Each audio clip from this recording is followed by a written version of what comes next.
Hello and welcome to another Game Nexus arcade video. Today we're going to be taking a look at Tekken 5.1 on the Namco System 256 arcade hardware. So we're going to get right into this. And as you can see from this brief glimpse of the character screen, there are about 31 characters that are playable in the game. I'm going to choose my favorite character, of course, Yoshimitsu.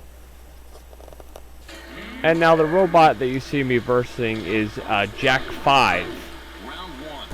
And then they would later revise the model as Jack 6 in Tekken 6.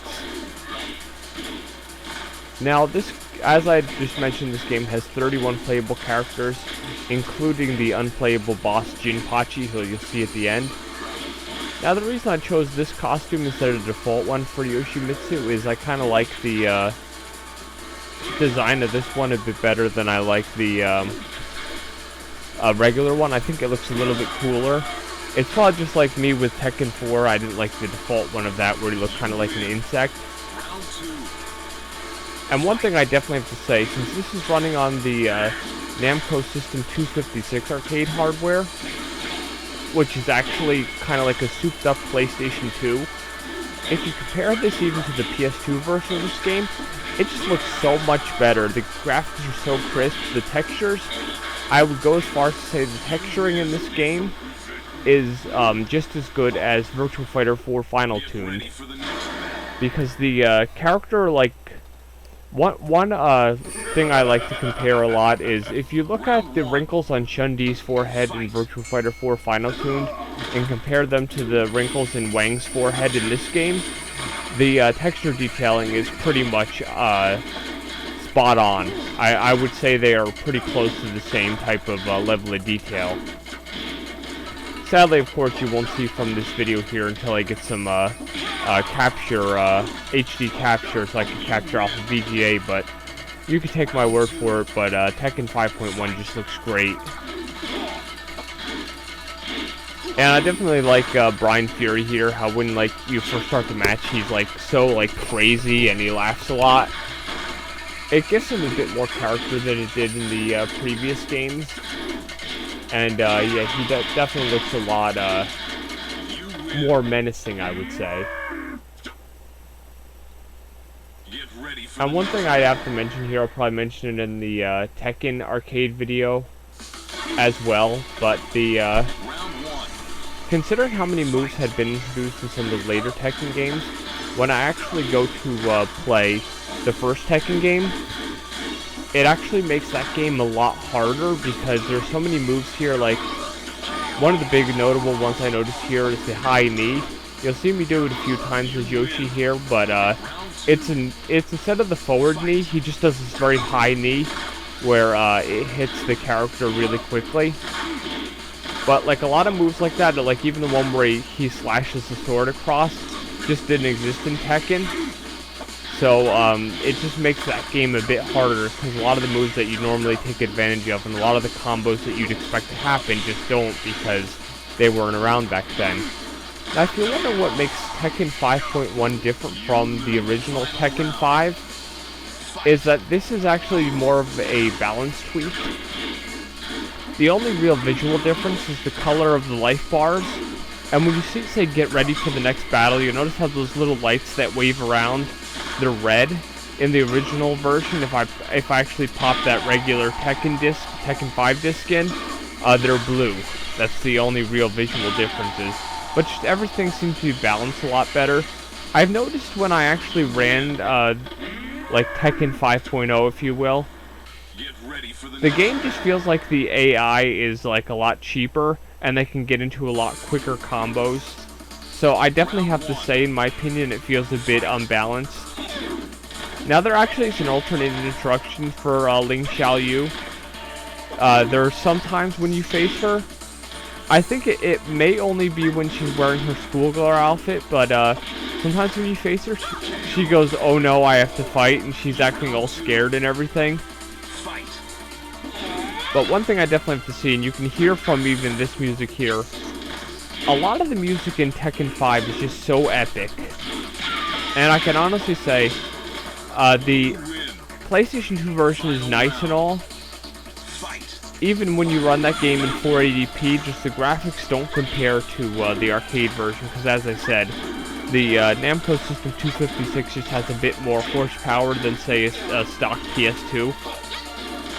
So everything just looks really nice, and the one thing, I'll probably mention this a little bit more later, but the one thing that I definitely noticed was a lot clearer in this, that it could look a bit foggy in the PS2 version, was when you're fighting Jinpachi.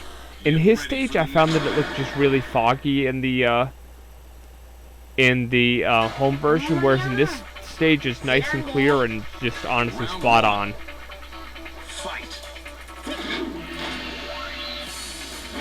And one thing that's funny is in the history.dat for this game on in MAME, it's mentioning the unique feature where you can actually use PS2 controllers for play in this game. But the only reason that's possible is on the actual System 256 motherboard, there is a, I believe it's a 16-pin JST-NH connector, and you can actually connect like a custom set of controller ports, which would be sticking out of your cabinet, and then people could, I guess, bring their controllers in order to play games. Kind of like how the Sega Naomi had the, I believe it was the 2 ports that allowed it to play the controller ports, and they're actually the same ports that you can use for the keyboard for Typing of the Dead and Loop on the Third typing. But of course, sadly that was only featured in Japanese cabinets, but as far as the Tekken 5 cabinets, a lot of the ones that were even brought in America have the PS2 controller ports. So you actually, I guess, could bring your controller with you if you really wanted to bring it to an arcade. So it is a little nice feature, but for this game here, I actually had the Sega JVS to JAMA I/O board, and I have that plugged into the System 256 in the front. And the way that the actual controls are mapped on that I/O board is buttons 1 and 2 are left and right punch respectively. Button 3 is skipped. Then what happens is JAMA button 4, and then the pin after that, which is JAMA button 5, are used for left and right kick. Now the only Tekken game that actually uses JAMA button 3 for, of course, the Sega I/O that I'm using is Tekken Tag Tournament, and it uses JAMA 3 for tag, which I just hook up to the select button on the Neo Geo controller. Now I can honestly tell you, you probably noted the time when I got into this match, but this guy really did a lot of crazy combos, and I ended up losing to him a few times. And that's one thing I noticed more in Tekken 5.0 that I noticed here. But there just are a lot of characters who can really do a lot of crazy combos in that, and it just seems like they end up doing a lot more than they should, but it seems a bit more balanced in this. And that's one of the few times in Tekken 5 I actually won as Yoshimitsu by doing the flea, which, if you don't know how to do it, you press both left and right punch, and then he goes into that position, you just basically jump, and that stabs the enemy. Round 1. Fight. I can honestly say this isn't my worst gameplay of Tekken 5, but there have been several times I've been able to get all the way up to Jinpachi, or Jinpachi, however you want to say his name, without even having to continue once. Although I'd say my most often character that I have to continue on is Devil Jin, because he has a string of combos which are very hard to defend against. But once you get used to him, he's not that bad. But originally, I remember playing Tekken 5 on the home version, and I can honestly say I had such a hard problem beating Jinpachi the first time.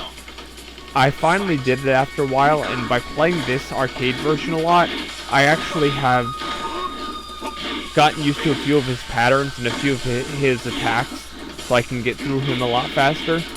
And that's one thing you'll just notice in this game, especially in a level like this. Just the detail in the background is amazing. Like, everything's happening at once, and you'll see the screen kind of does that wave like it's too hot. And that's a really cool, nice effect there that they do that.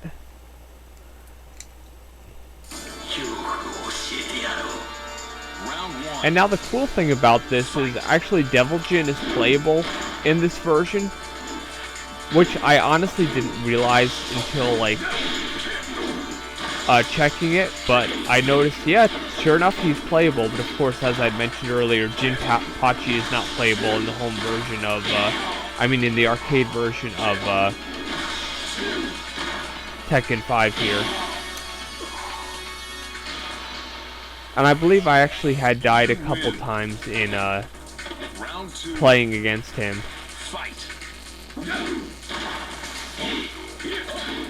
One thing that it's saying here is that the levels are very unique in this, and there's just a lot of difference in here to different Tekken games, but of course that's just one of those things that a lot of these fighting games, they change up the stages quite a few times.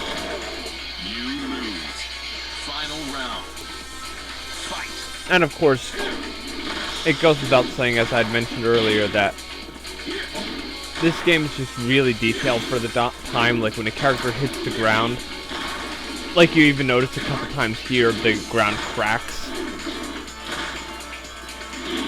And the thing is, the effect may appear merely cosmetic, but it does impact the environment.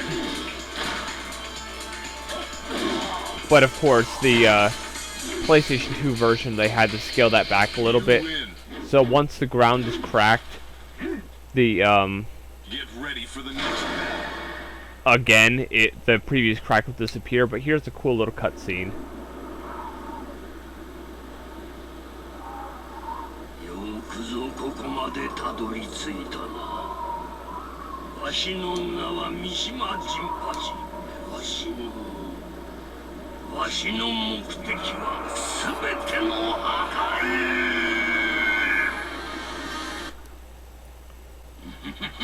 And if you didn't know who Jinpachi is, he's actually Heihachi's father.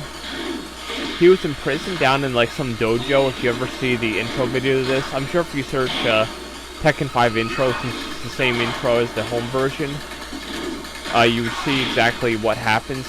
A bunch of robots try to kill Heihachi, which is pretty obvious doesn't happen because he's in Tekken 6.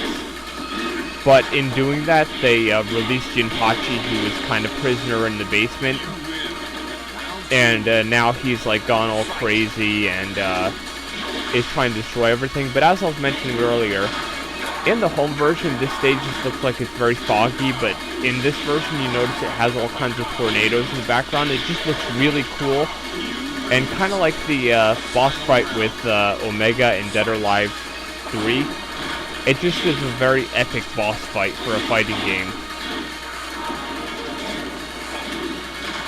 And I believe Jinpachi actually made a return in Tekken Revolution, which he's just like regular Jinpachi, like when he's talking in the beginning. Then he doesn't have all the weird purple fire around him and the mouth in his stomach.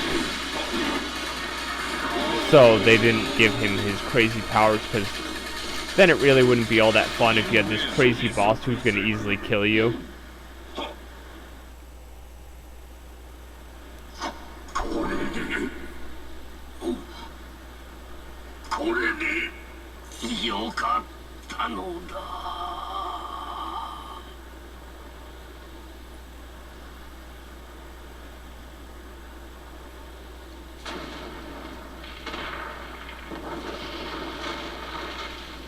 And of course, basically what happens is you stop Jinpachi from destroying the world, and everybody lives happily ever after. So, you know, we don't really want him to destroy the world, so it's good that you stopped him. I know it said in the home version, if you play as certain characters, he will have like different intros for them, but I've noticed most characters he says the exact same thing to in the arcade version.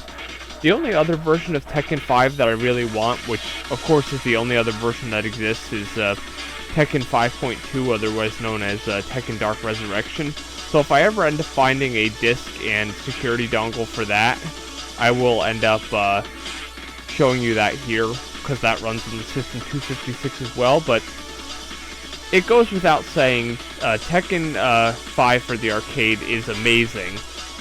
If you like arcade games or just like fighting games in general, I'd highly recommend it. It's not exactly the cheapest system or the most common system to find, but of course if you're only looking to play Tekken 5, you can play it on this 256. But the cool part about the 256 is there's a little jumper and you can take it into what's called 246 plus mode and play most of your 246 games. If you want to play like Soul Calibur 2 or Soul Calibur 3, you can use the same system to play them.